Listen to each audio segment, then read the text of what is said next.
All right, we'll get a start on, but no, save all those conversations. We've got a good chunk of time at the end to talk through all that. Welcome everybody here today. We are really lucky to have an international speaker visiting.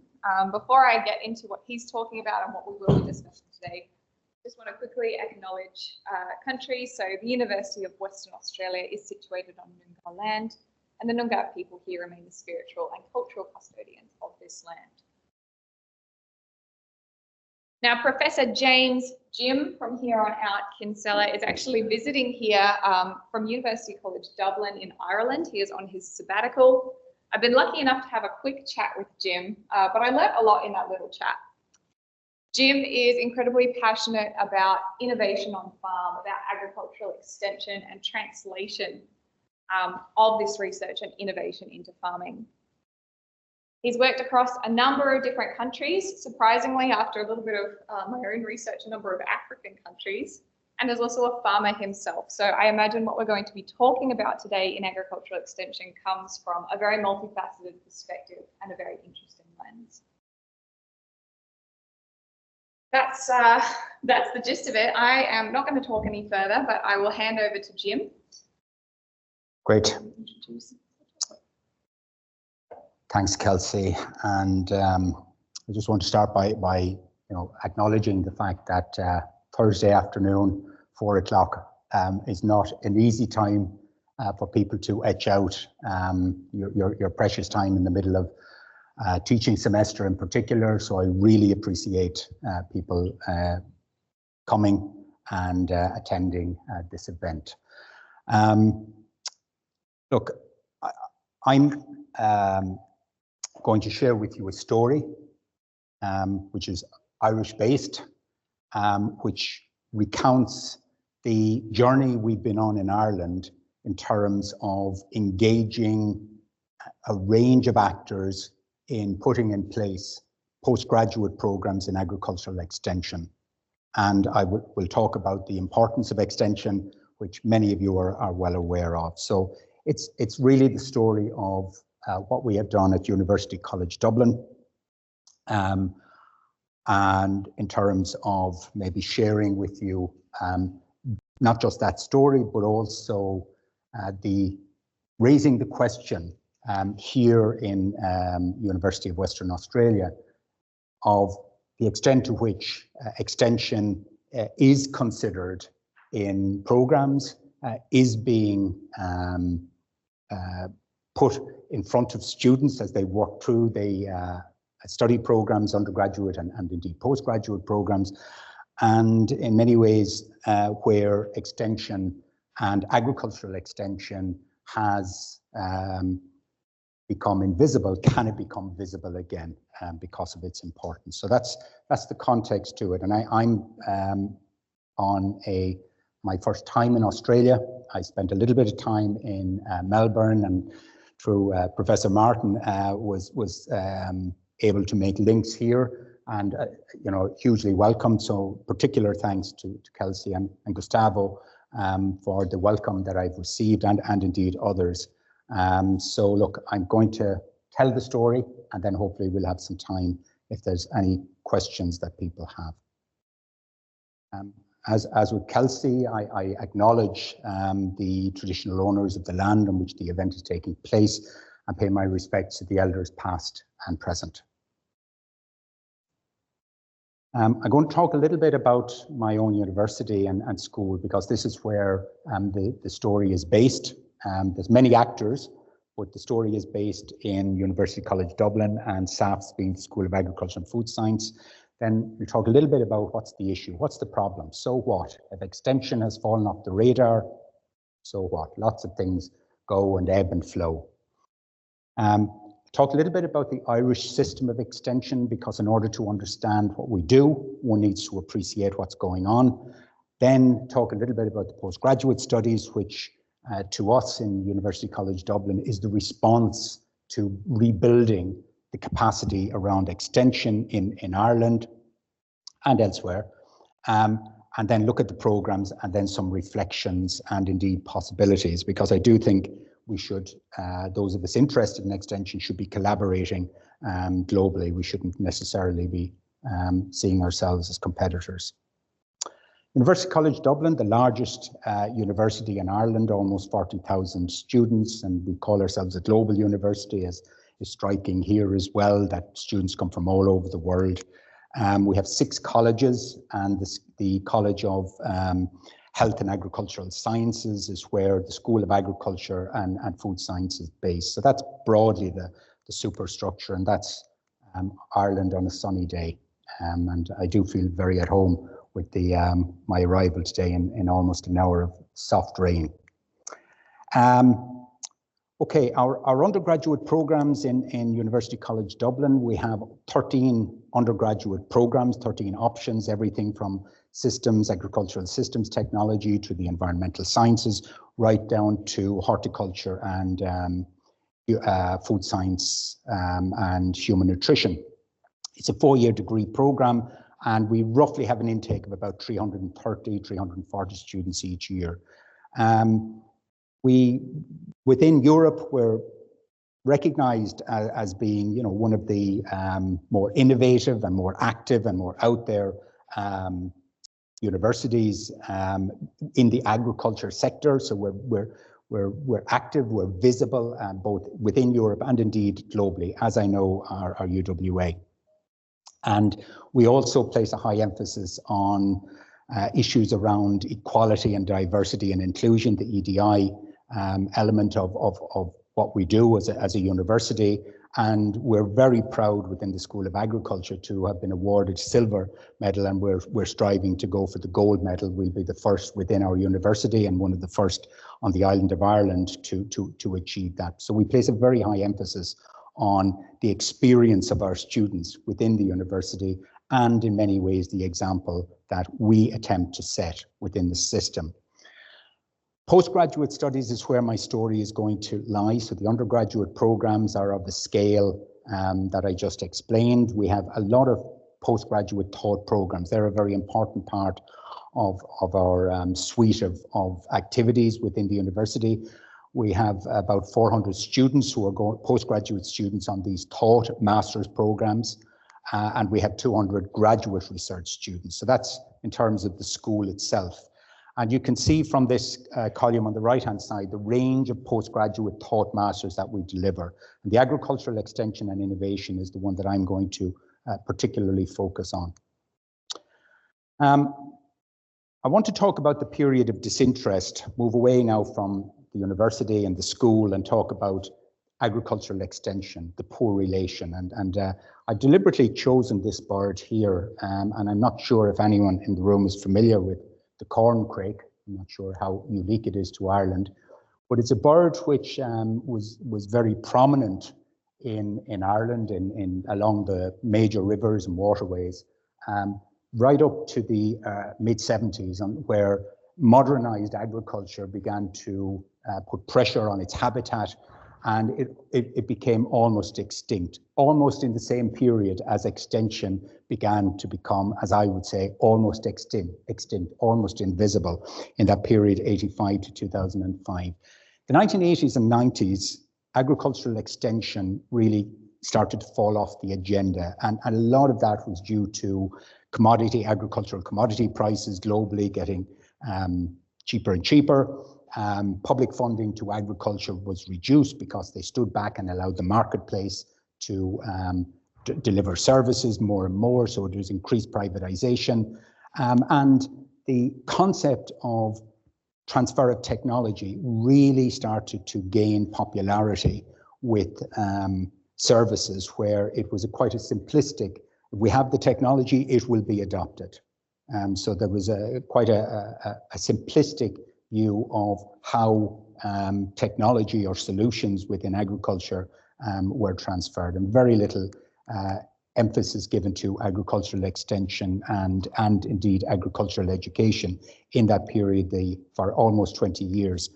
And in many universities globally, agricultural extension was subsumed into existing disciplines, other disciplines. So extension almost became invisible, whether it was incorporated into rural development, economic development, social development, but it became almost forgotten and quite invisible in that time period. So it went from being very visible, very much an identity of agriculture schools globally to, over that 20-year period, to be almost forgotten. Why does it matter? So what? And we all ask this in research, so what? The reality is that there's been a whole generation of extension providers, agricultural graduates and managers, extension providers and managers with limited understanding and appreciation of extension approaches and practices. Again, so what? Well, farmers continue to make decisions in a complex and rapidly changing environment, and more actors are in this increasingly complex environment. So we have, in many ways, disconnected our appreciation of extension at a time when farmers are being challenged to make decisions and are making those decisions in an innovation system where there are now many actors. And on the right-hand side of this is the agricultural knowledge and innovation system. So we see that it's not just about extension advisors. It's not just about maybe a technical rep from an agribusiness company. There are many pathways through which farmers are receiving information, and some of that information is complementary and some is contradictory. And so it's a very noisy environment within which farmers are making these decisions. And what hasn't changed right from the research from the 1970s and 80s is the importance of the agricultural advisor to support good decision making. So agricultural advisors play an important role in decision making by farmers and farm households. And I just want to kind of underscore the idea that decisions on farms are not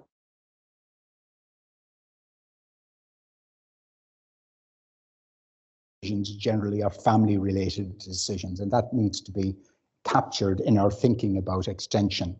So just one point or one set of points around the advisor farmer relationship, because it's really central to the story, that extension is about enabling farmer clients to make good decisions about their operational and strategic and lifestyle needs, making those good decisions, and extension plays a role in enabling that.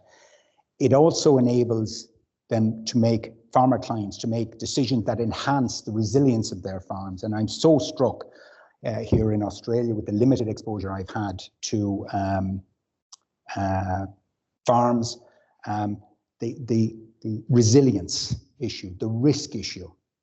And you know, it's so striking that farmers are making real decisions on a weekly basis, on a daily basis, on an annual basis, which are about survival and not. They are really critical decisions.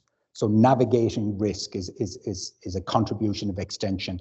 And to be able to navigate and interpret the environment that they're operating in, particularly the opportunities and challenges. So to be able to identify what the opportunities are and indeed to navigate towards those opportunities and to be able to navigate around the challenges.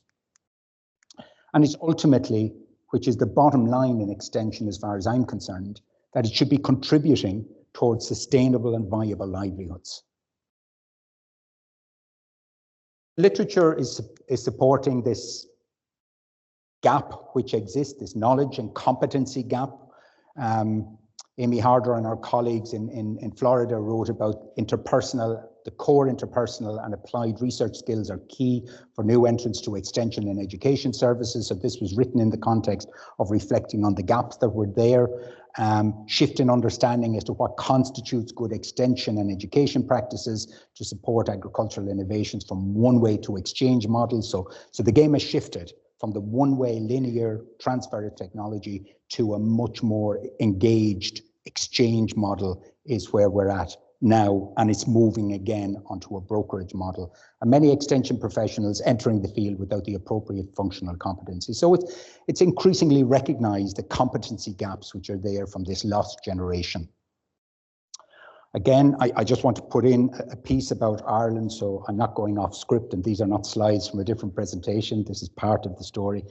For those of you familiar with Ireland, there may be some of you who we are, you will know that we are a very independent, we're a small country, but we do value we are a republic, and we secured our independence. Probably I'm careful with my wording here. We secured our independence in 1922, and we have a strong identity with place. About 5 million people and about 70,000 square kilometres. So roughly twice the population of Western Australia, and we're about 1/30th the size. We do have a strong rural identity, and it goes with our history, and part of our history is strongly connected to Australia as well, and that is the story of the Irish famine, where masses of people made an exodus from Ireland because of the famine, had to move, were forced to move. It also was part of the system and the convict system at the time, where some of them were transported rather than moved, but part of it was the exodus out of Ireland. And I can, in my own farming background, I can go back in history and identify with fields and areas which have a scar of the famine which devastated Ireland at the time. And I'm not untypical, I'm quite typical of Irish people's connection to place and rurality, particularly in farming. So we have a strong attachment to land, and it's one of the reasons why land changes hands very slowly. There are very few farms that go for market. They generally are kept within families, within generations. And we are a European Union member state, and that's important in terms of the direction that we are going. So just in terms of our farming itself, about 135,000 farms, practically all are family-owned farms, an average size of 33.4 hectares.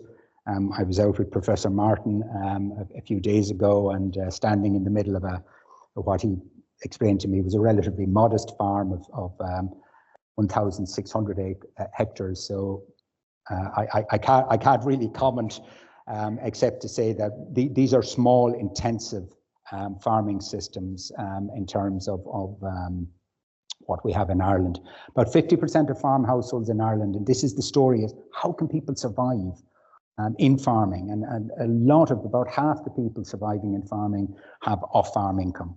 So either the farmer, him or herself or spouse, have a job, and that complements the farming system which is in place.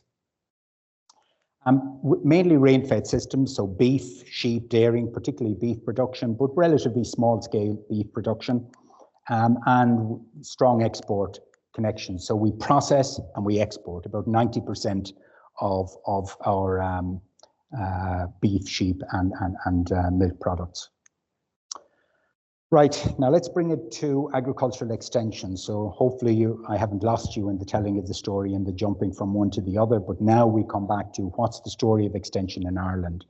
And this is useful by way of context because it shows that the Irish extension services back in the 60s and 80s were very strongly associated with public funding. So these were public services, and it then moved from public services with this loss of confidence, this move away from seeing extension as being good value for money, and also the increase in privatization and the marketplace. We saw this shift by 2000 that you had increased numbers of private and a much smaller number of public. And now currently we have a balance between public and private advisors. It's not half and half, but it's close enough in terms of the numbers of farmers who are engaged in it. Point I want to make is that this period here, agricultural extension, didn't feature in any undergraduate or postgraduate studies in University College Dublin in that period, 1988 to 2010. Now, if that's the extension service, which is now a balance between private and public, we'll just take it roughly half and half. A way of understanding farmers' connection to extension, apologies, farmers' engagement with extension is to think about it a third, and a third. And about a third of farmers in Ireland are highly engaged with extension services, public and private. So they really engage and connect with their advisors. And these are generally the larger, more innovative, more high investment types of businesses. About a third of farmers, the small to medium scale, primarily beef and sheep farmers, engage with extension primarily to support their regulatory and compensatory payments requirements. So it's an administrative function. So the advisors become the administrator of schemes and entitlements for farmers. And about a third of farmers are not really engaged at all. They are not clients of the advisory service. And these are the very small scale and generally those with off-farm work as well. So when we think about it, then we think about what's going on in extension in Ireland. And again, this connects later to what we cover in our postgraduate programs. Highly engaged farmers use a range of methods to meet their needs. Everything from, they attend webinars, they're part of farmer discussion groups, they avail of farm visits, individual visits onto the farm by their advisor. They go to the office for one-to-one consultations. They're constantly on the phone. They're part of WhatsApp groups. They attend open days.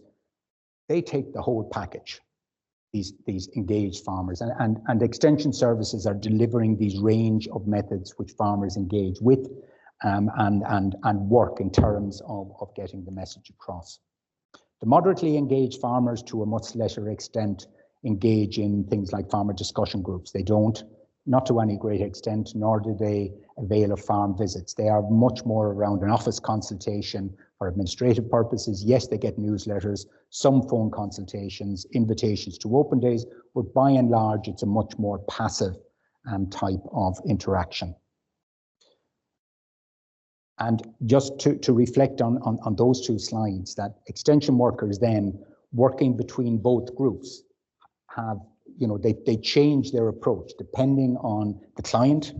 The nature of service delivery will change. Okay, so in terms of the evolution of advisors' role in Ireland, the 1960s and 1980s were very much about the instruction and the technology expert. And I think we're all very familiar, particularly those of us old enough to remember, is that was the model. I qualified myself in agriculture in 1980. And really, I was ready to tell farmers what to do. I had the answers. Very quickly found out I didn't.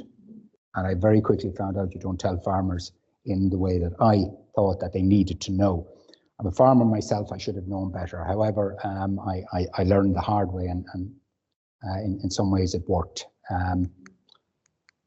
But by the time we came to the noughties, year 2000, the role of the extension worker was changing from the technical to farmers were engaging more in groups. So there was a new challenge, the group facilitator.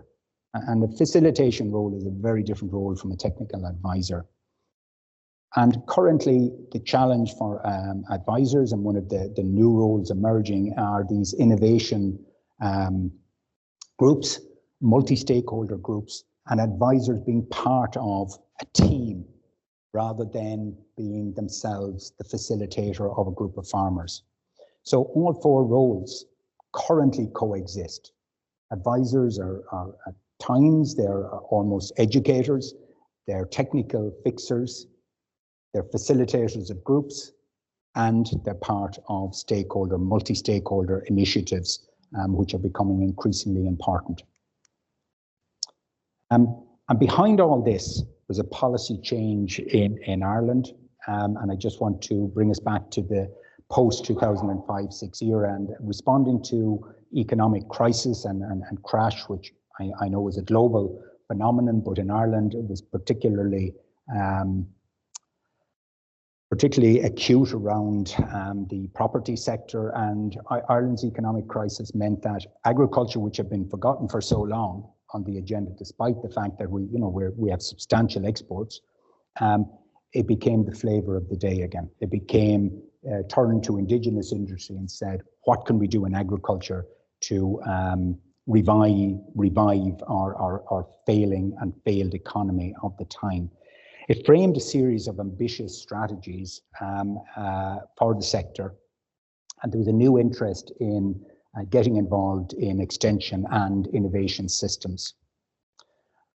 Also, it saw what had been dropped was brought back into many universities. So an increase from 3 to 13 Irish universities that offer agricultural degrees between 2008 and 2022. So now we have a proliferation of offerings driven largely by public policy. And the two key policy documents here, the first one from the year, looking at 2020, a foresight looking forward by the Irish government. The strategy was that knowledge transfer was a key to competitiveness.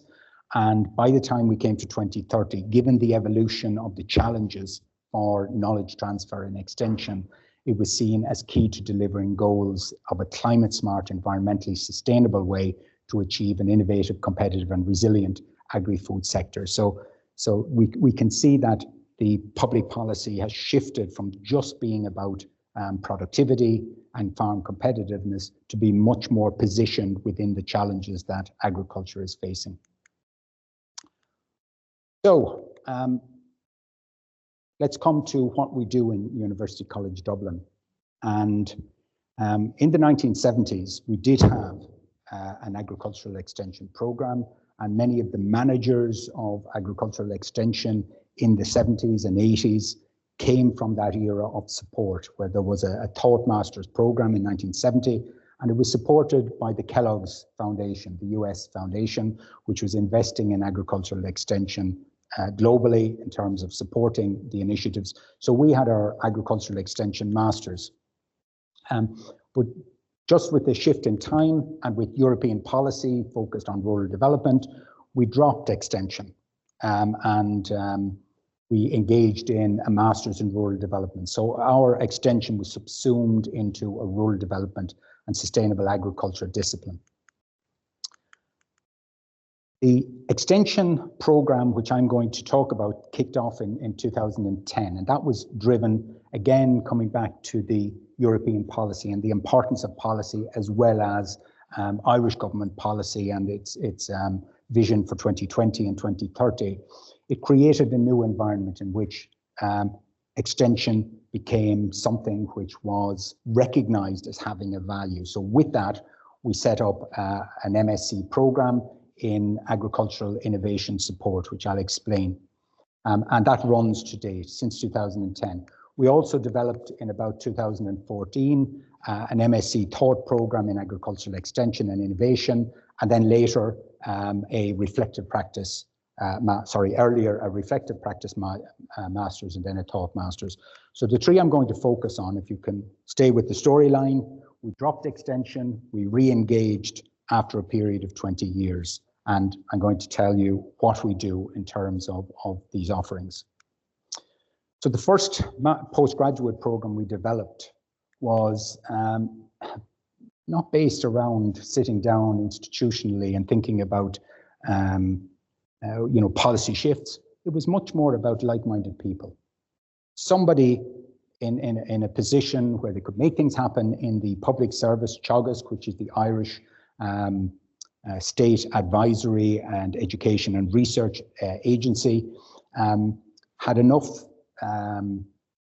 initiative and interest to try and bring it back onto the agenda. And from our side, there was enough interest by one or two of us to rekindle it. So in some ways, it's about people connecting and making things happen. Initially, we started off with a pilot of 4 students and to see if it would work. And we found that there was, people were scratching their heads, what's this about? And there was a low interest in extension, not just by students, but also by the school itself and amongst staff and supervisors when we tried to get it up and running.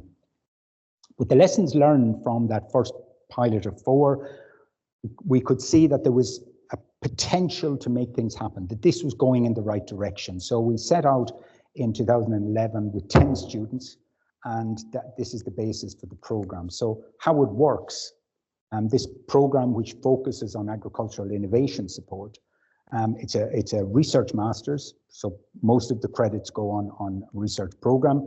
We do some thought components to it, so there's thought subjects. There's an action research thesis, which is really the innovative part of it, and I'll explain it now. And we bring the two of those together. The research topics here are not as typically proposed by academics or researchers in research institutions, but actually by frontline advisors and frontline education staff in some of the agricultural colleges as well. And the first semester that students do some coursework, and then they go for placement in an advisory office or in an agricultural college. So in many ways, they're placed for the next 16 months to undertake their research with their mentor, with the advisor who identified the topic for that period of time. So they have an academic and an advisory mentor as our supervisors as part of the journey. And they give 50-50 time balance. Once they're in an office, they're 50% a junior advisor under the supervision of the Teagasc mentor, and they're 50% researching. So their time is split half and half. In January every year, a call goes out to Teagasc advisors around the country, and they're given an opportunity to come up with something they want tackled. A localized issue. It doesn't have to be something which is linked to public policy. It's a localized issue that they want addressed.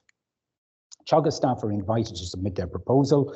It's independently scored and ranked, so there's a process.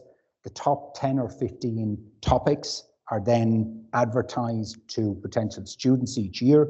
Interested students apply, and successful students avail of a scholarship which covers fees and living costs for the student, him or herself.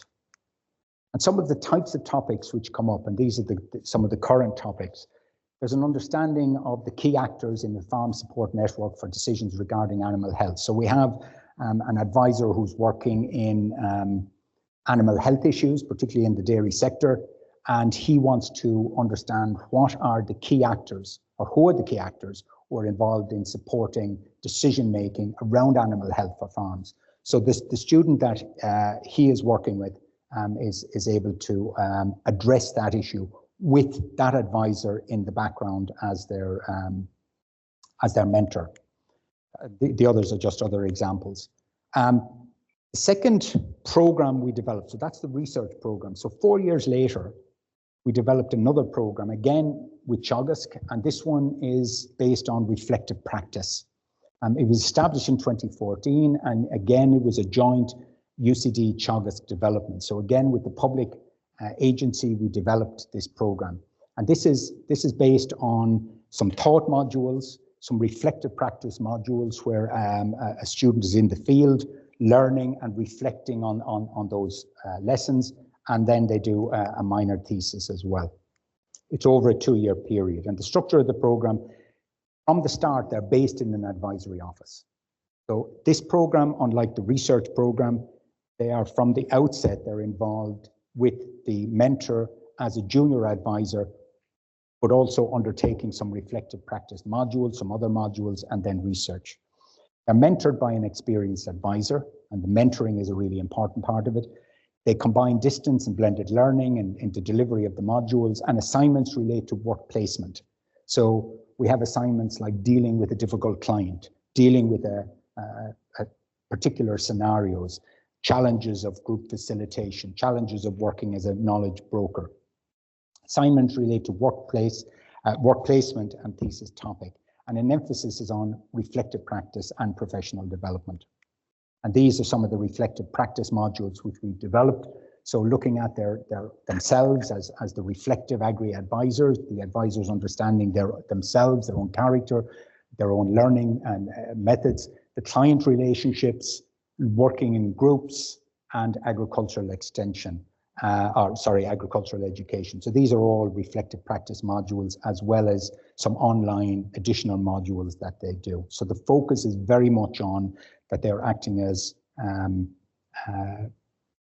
junior advisors under the mentorship of the Teagasc, the experienced Teagasc advisor, and then he or she works with them in supporting their experience over that period of time. So working with the mentor, the student works closely with their mentor to facilitate discussion groups, to complete scheme applications, assist in open days, deliver classes to young farmers in certificate education. And it enables an environment of reflective practice. And the students change their location. It's a 2-year program, but the first year they're with one mentor, and the second year they're in a different system of farming. So they might initially be in beef and sheep farming, and then they move on to maybe dairying or cropping in the second year, and that widens their experience. And some of the types of dissertations, just picking the last one here, the advisory needs of dairy farmers in the southeast regarding milk banding system, and these are very specific interests of the advisor mentors. So again, we're connecting the frontline staff with coming up with the topics that they want researched.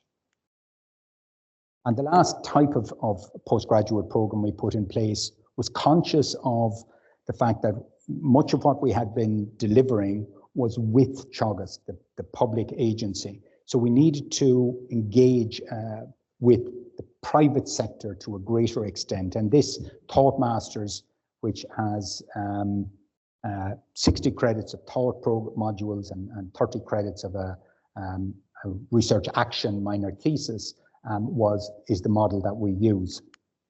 So it's a 1-year or 2-year program. They can be 1 year full-time or 2 year on a part-time, and use blended methods for that. And they have compulsory modules, so a lot of the same issues are coming up, or a lot of the same areas of study are coming up around extension, group approaches, agricultural extension and innovation, understanding the family farm business, and project management within agricultural extension. And there's other optional modules they can take as well. So engaging the private sector, as we go back to the balance between public and private, is a really important part of the work that we've been doing.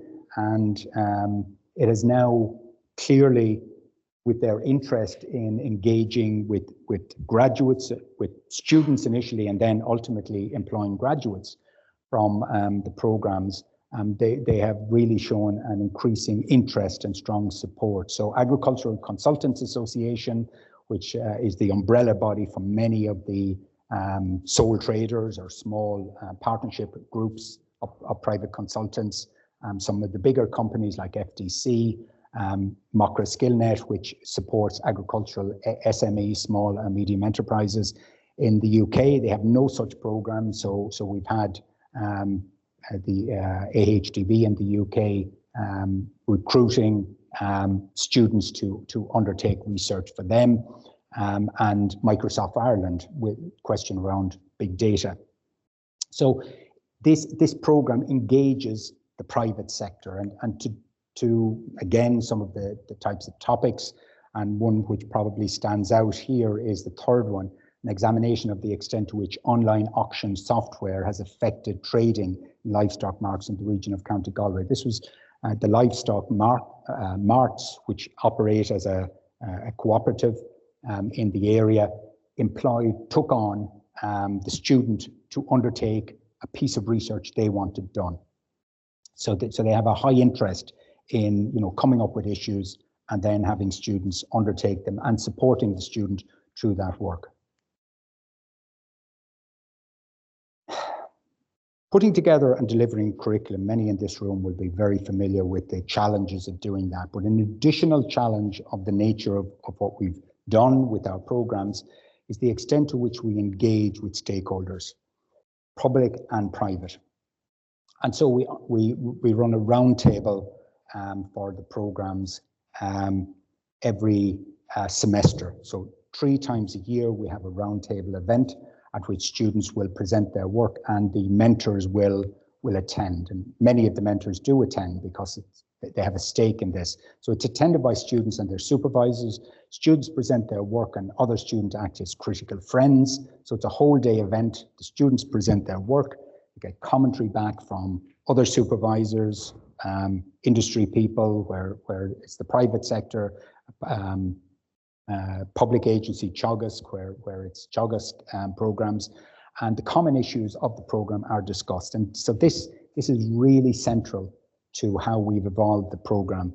We're constantly using the roundtables, bringing together the people involved around the students, around the work, and listening to their suggestions. So here on the flip chart is the role of the mentor, and some of the roles evolve, and the demands on the mentor are made more explicit and changed over time. So we're constantly evolving the program using the roundtables, and the recommendations and suggestions are used. In addition to that, we widen it out at a national level, and we have a national conference, the Knowledge Transfer Conference, we call it. It's facilitated between Teagasc and ourselves, and it brings people from right across the sector, and the students get the opportunity to present. And I know tomorrow there's a postgraduate showcase, so it's akin to that. And the idea being that we really invite in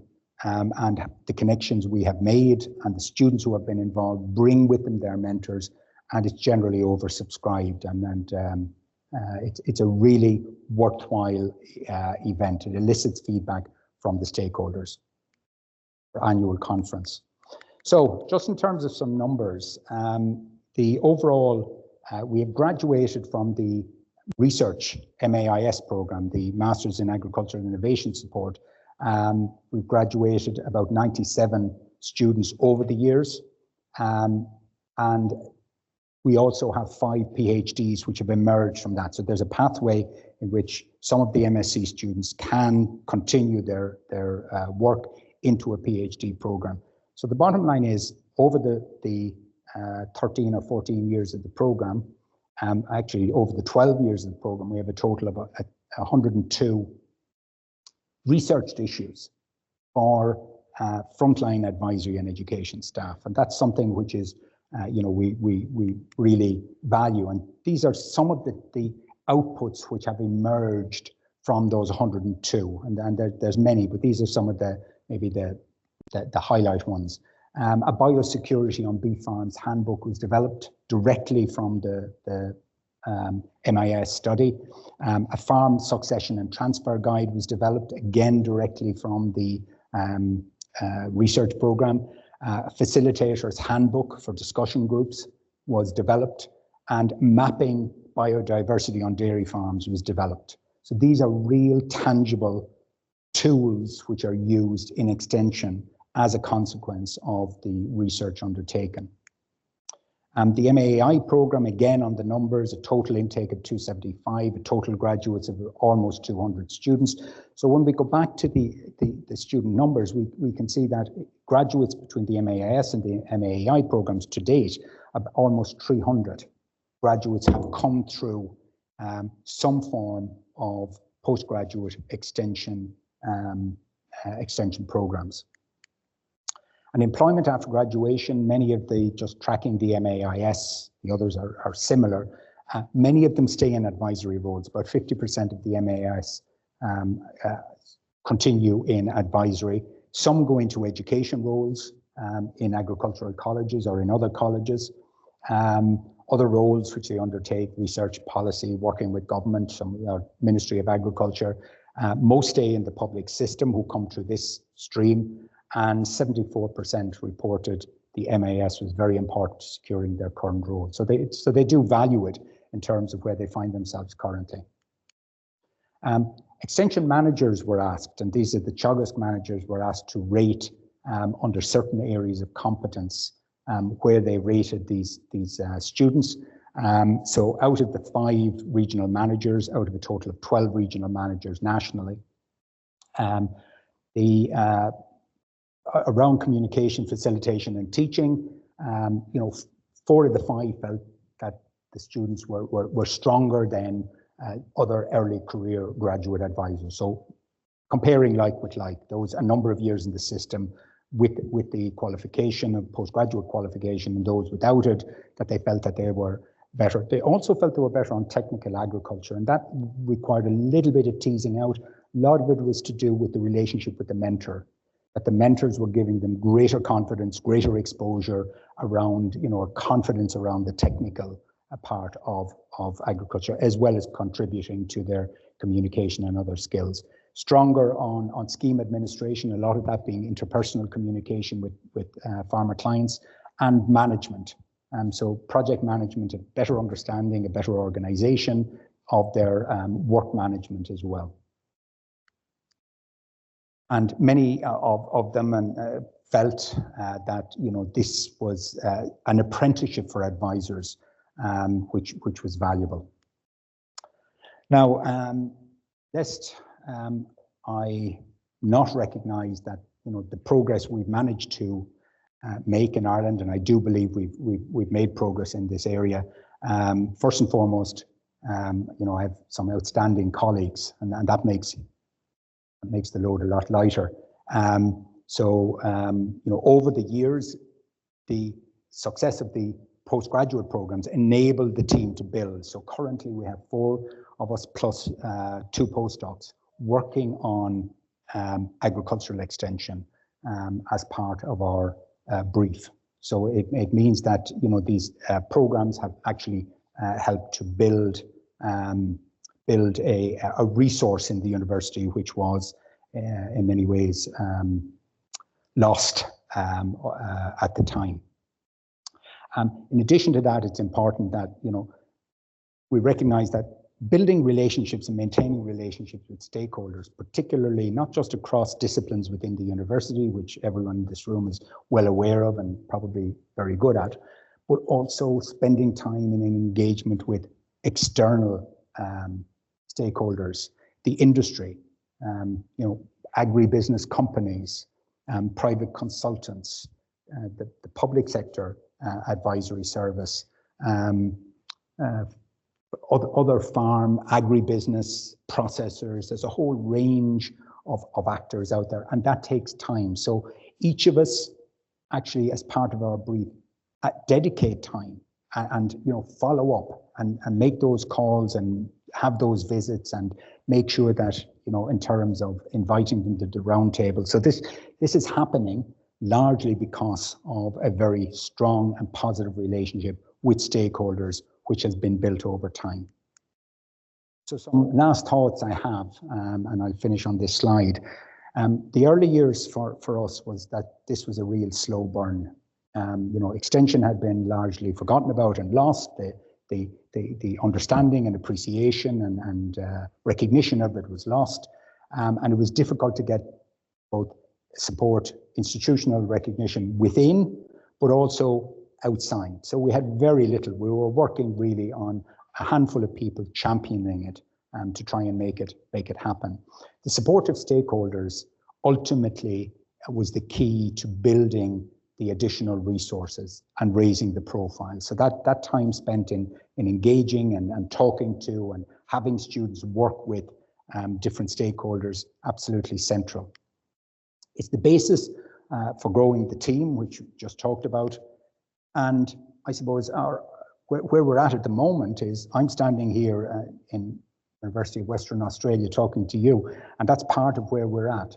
We see that extension and the extension needs and the direction for the future is constantly evolving, and we're trying to connect with those individuals and institutions who have an interest in being part of developing and keeping our thought processes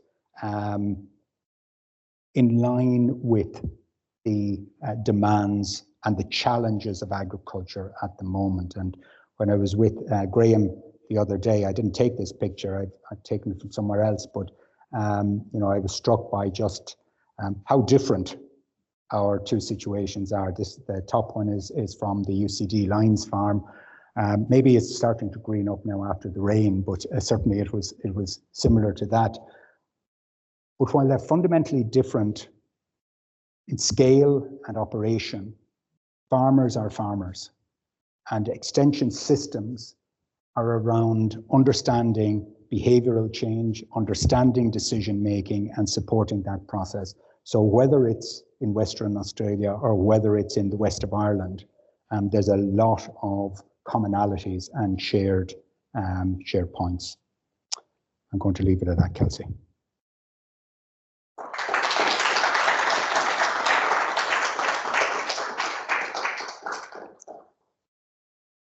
Thank you, Jim. Really interesting report, particularly at a time I think extension is so critical for Western Australia at the moment. And there are certainly lessons to be learned in how you actually go about instilling that in the next generation. I'd like to invite any questions for Jim from here onwards.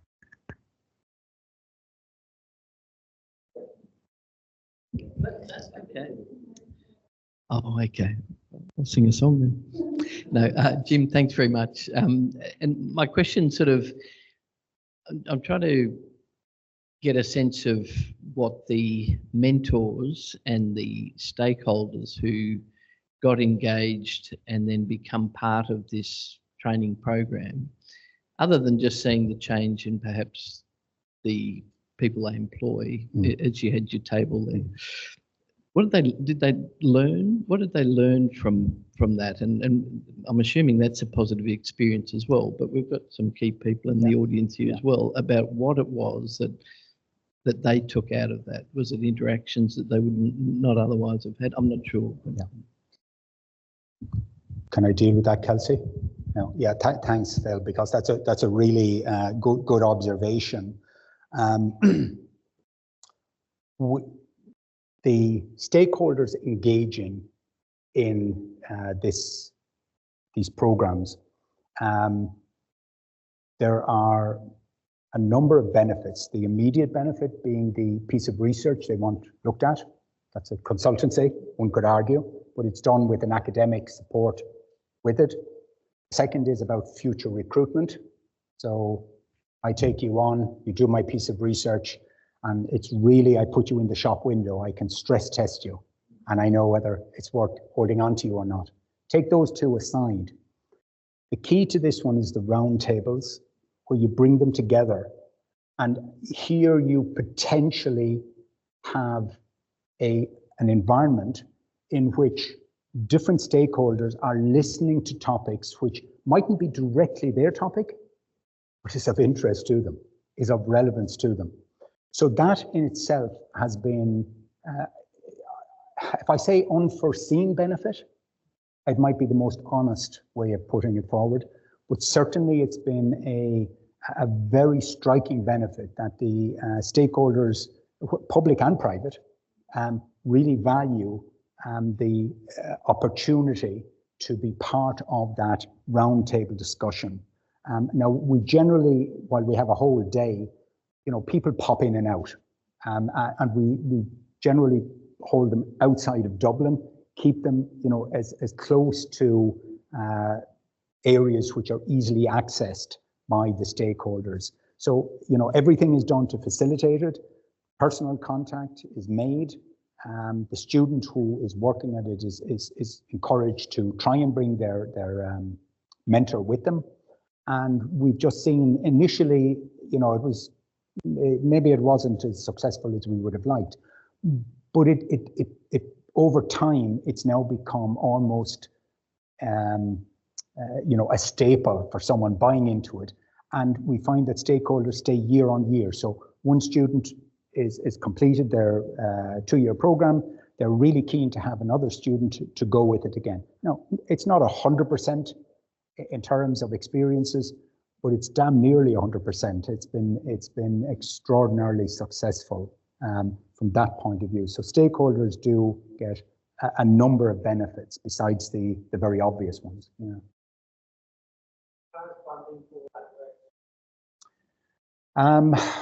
The funding comes through Teagasc for the public. So therefore you have a full scholarship. And then the private sector are now also paying scholarships, funding scholarships.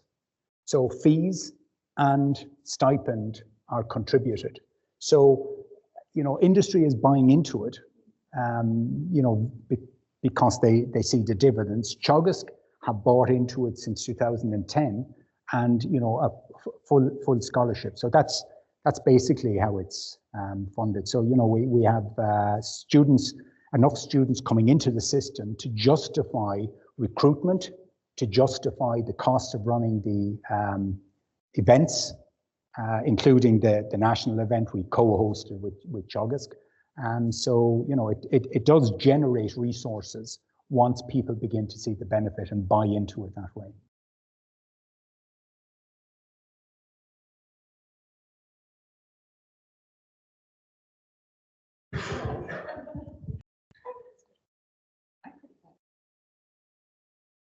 So with your the 3/3 of farmers, Yeah. do you think this is going to change the way they access the information? And I guess the other part of my question is, has there been an improvement in overall productivity of Irish farms because of this? Yeah, Bruce, which third are you talking about? The third who are disengaged? Okay. Now, the third who are disengaged, while in terms of agricultural output and productivity around the main enterprises, they would be relatively small. They are hugely important as custodians of the land. So from the point of view of reaching them, one of the challenges facing the public and private is how do we engage with these farmers? So the private sector advisors would have more connection with them because they would be prepared to work with the off-farm work farmers. So therefore they would meet them on Saturdays or in evening times, whereas the public sector not to the same extent. So we are finding that those who are not using services are now being more actively pursued because of the huge importance they have in the current agendas around biodiversity, climate, water quality, and land management. The other part is about increased productivity. You know, Irish farmers have substantially increased productivity, but it's the top third who have done it.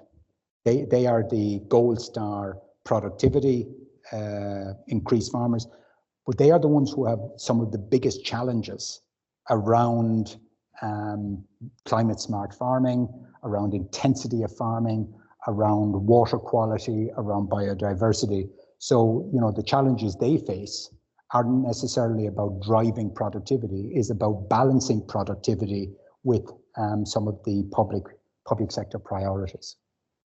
That makes sense? Thanks, Phil. Very enthusiastic and passionate presentation. I could, despite the fact that, yeah, our farming systems are much larger than yours in Ireland, I just kept nodding my head, thinking that it really resonated.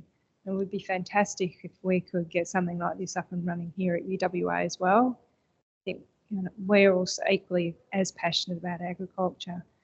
Now, I might have missed this because I was nodding my head so much. But is there a scope for accreditation schemes? Because these seem to be quite popular, especially with those that have already graduated. And is this something you're doing, or and what are your thoughts on that? Yeah, thanks. And you know, talking about evolving our programs, the idea of micro credentials is now part of the discussion. So in order to facilitate that, you need the resources. So therefore, you know, our staffing resources were completely stretched in delivering what we were delivering. Now we have a recent recruit, which allows us to now refocus on the potential for micro-credentials. So we decided that that is part of the future, particularly engaging those advisors who are out there, not the early career advisors. And so micro-credentials becomes part of that. We're also involved, and I didn't bring it into this, but we're also involved in continuous professional development into a European certificate for European rural and rural advisors, which includes agricultural advisors. So that's part of also what we contribute. We do the core modules in that about advisor relationships, advisor-client relationships, and one or two others. So I suppose your observation about accreditation is where we're at in thinking, but it has to be matched with our ability to be able to take it on. But yes, it will happen.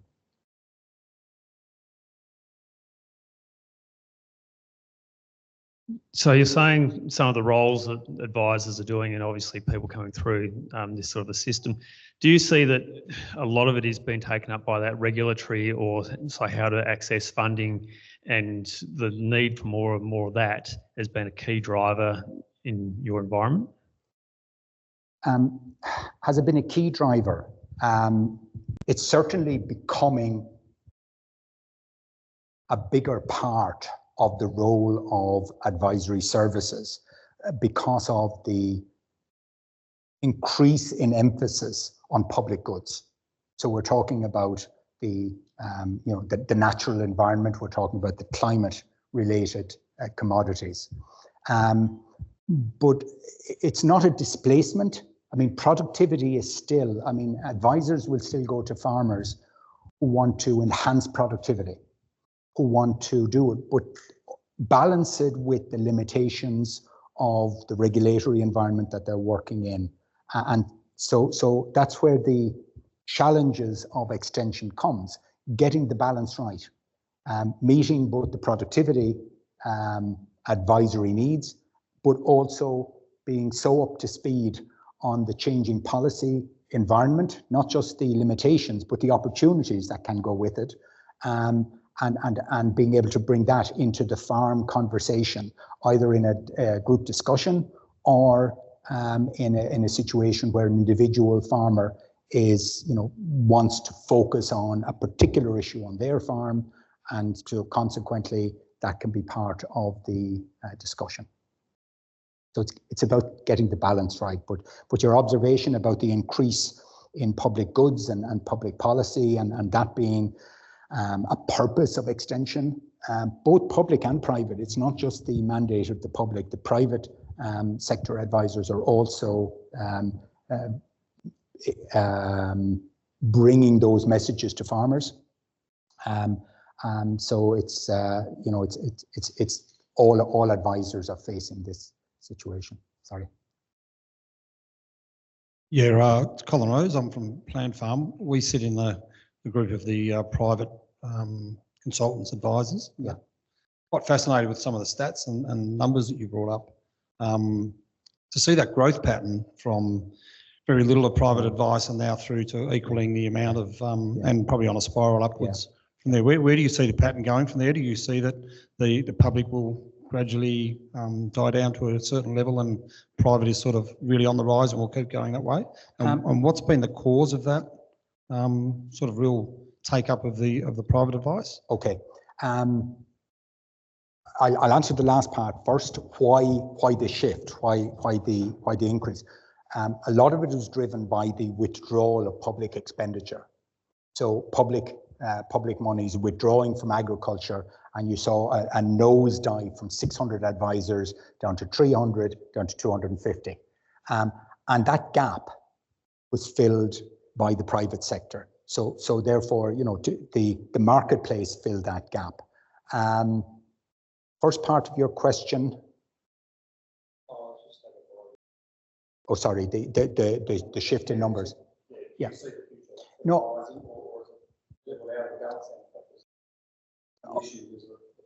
Almost related to Bill's question about the extent of public goods and public policy becoming the increased part of the day-to-day work of extension advisors.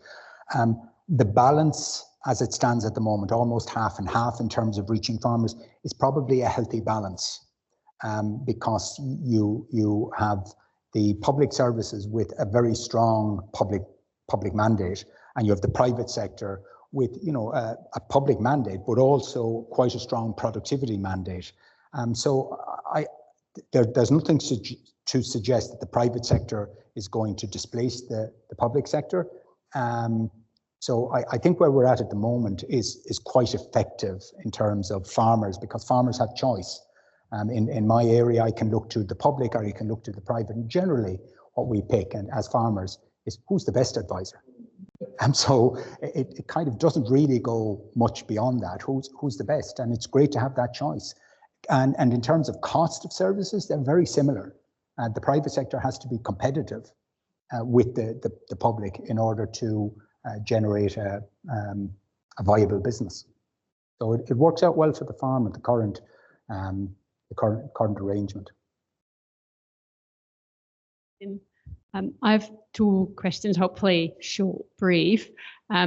Firstly, when you created these programs, did you approach the industry partners and I cannot pronounce these names. Teagasc, yeah. Say again? It's an Irish word, teagasc. Teagasc. Yeah. Okay, I'll need to practice on that one. Did you go to them and shop around to market your idea, or did they actually approach you and it was a co-development of the degree? No, it was actually a fortuitous meeting of minds. Teagasc in 2009, post the collapse and public policy saying, how are we going to invest? What do we do now? What do we do now? What can we do with agriculture? They were very clued into new approaches. So there was an openness there. So it was the head of advisory services from Teagasc and myself sat down and we just, were thinking the same way at the same time and just rolled the dice. We had a very crude program, but nothing better than just jumping in, trying to make it happen, and then that gave us the basis for moving forward. So thankfully it wasn't constrained by looking for assurances that this A, B was going to give us C, and that there was a willingness to say, look, we know it's important, let's try it out. Yeah. And that's how it happened. I think after our collapse, we just stayed at nothing. At least in the public advisory sector. And just a clarification, so you have 3 degrees, yeah, with about 100 students, about 9 students graduating each year. Yeah. And 4 staff on Yeah. those degrees? Yeah, well, no, in total graduation would be around 40 students from all 3 programs. The one I said was 9 was the research one. Right, okay, yeah. And then there's 2 others, which are bigger numbers. Yeah. So I didn't do justification to the numbers. So roughly we have about 40 students and all of them have dissertations, all of them have supervisors, and all of them take fairly close management. So it's I'm just it's a substantial investment of time. a bit envious of a university that invests in 4 staff for such an important area for 40 students. And I think my UWA colleagues will understand what I mean.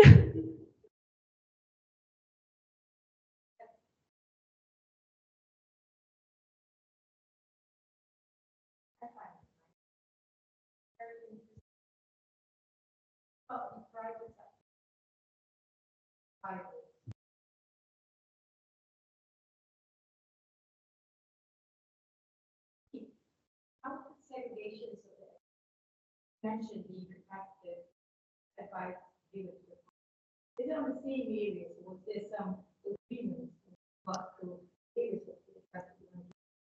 No, it's thanks. It's exactly the same areas. So private consultants, private sector advisors will provide advice in dairying, in cropping, in beef, in sheep, in pigs, and right across the board. Similarly, the public sector will do the same. So farmers have choice, so they're not limited from that point of view.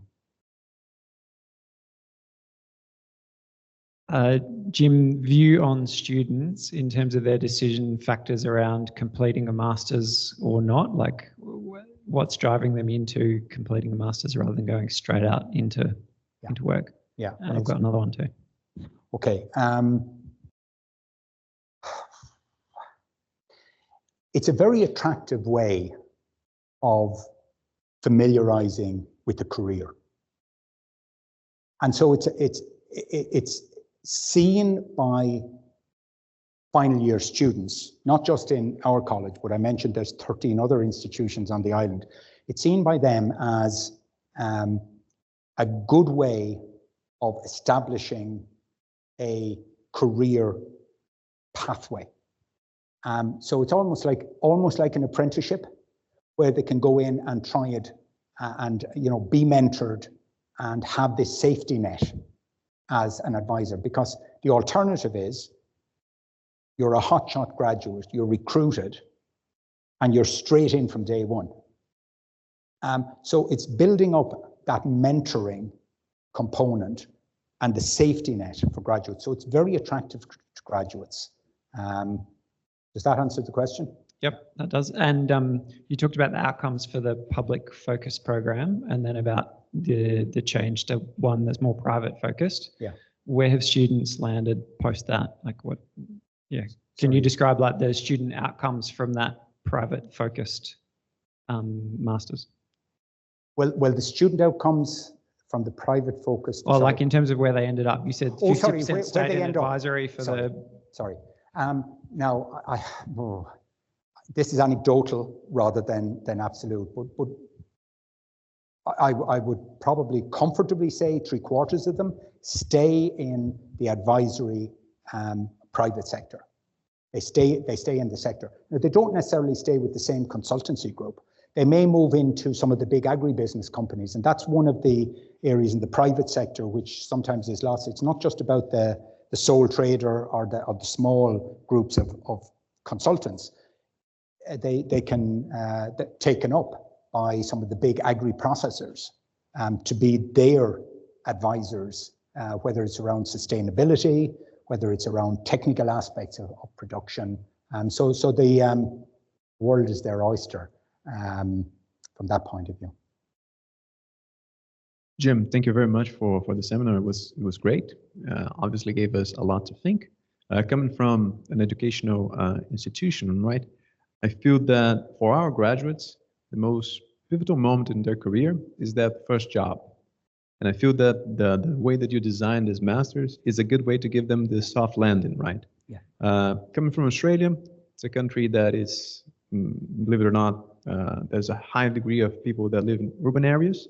And usually people that apply or enroll in agricultural programs, to have this step forward to find a job in a rural area is difficult.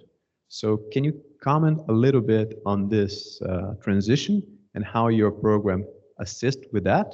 And from the other side, being the educational provider, having this connection with stakeholders, has that helped your program to better respond to the demands of the market? Thank you. Yeah, thanks, Gustavo. The first part of the question is the exposure to rural. And so if the students who undertake two of those programs who are in placement, they're not placed close to home. We deliberately have not just an intention, but we follow kind of guidelines that they don't stay close to home, that they move to other areas. So the experience of living away, whether they're urban going to rural or whether they're rural from east going to west, that can be just as big a challenge for some. Leaving home for the first time. All those things are factored in. And this is where mentoring becomes important, because when you have a mentor, it's a mentor professionally, but also we find that many of the mentors are very good for helping people to settle in. And the second part of your question was about the importance of the engagement with stakeholders and the extent to which that influences the shape of the program. I can absolutely say that the program has evolved based on constant feedback. There's small tweaking. And this is where the roundtables, which are every 3 times a year, if I have a student on a program, 3 times a year I sit with other mentors as well as listen to students. We sit, we have coffee, tea, chat, and that identifies what can be tweaked. And we put up the flip chart goes up and says, look, role of the mentor, is there something here we want to look at? So that's evolved, and that will continue to evolve. And that's where that degree of engagement with stakeholders, becomes critical as a way of assuring stakeholders, public and private, that we're listening to the realities on the ground, which is often, I can only talk about my own academic institution, but sometimes we're not great at that. Yeah. So on that note, we might actually wrap up for tonight, and I think you've actually put your contact details on the last slide. Slide. Yeah. And how long would you the end of the 25th of June. So about another 4 weeks. Okay, so make note of those contact details. If you don't have them already, you've got another 4 weeks to catch Jim in person. Otherwise, I'm sure you're contactable by email in the future. But you'll just want to thank me again for Jim for a wonderful talk and for patiently answering a lot of excellent questions as well. So thank you so much.